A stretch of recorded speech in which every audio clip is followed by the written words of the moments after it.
Taliwa sa sunod-sunod nga pagsaka sa presyo sa bugas, ang Malacañang mimando na sa price ceiling o ang maximum nga presyo sa bugas nga ibaligya. Ani ang report.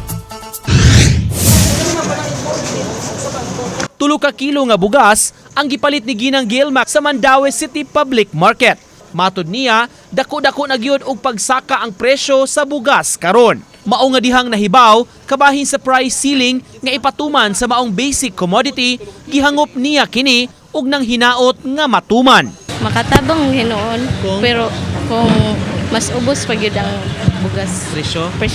Kay kung taas pag yun, maglisod na yun kuan budget sa kuan konsumo sa pamilya. Sa executive order ni Presidente Bongbong Marcos, gituki ang kabahin sa presyo sa bugas humay. Taliwa sa taho nga stable ang supply, duna kunoy price manipulation nga nahitabo.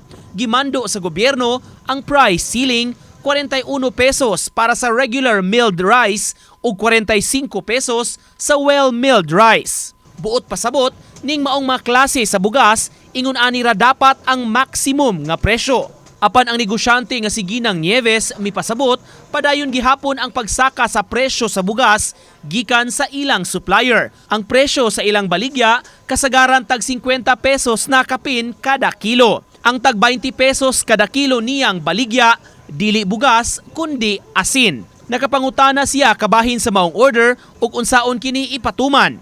Among purchases dagko man, ang kapital niya sa per sack dagko man. Unya ang masag og ibaligan mo to 41, ang 41 pila ra man na 2,000.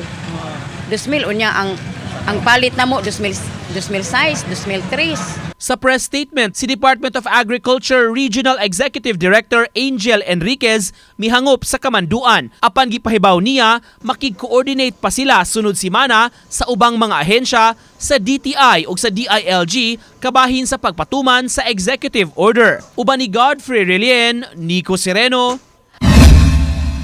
GMA Regional TV Live.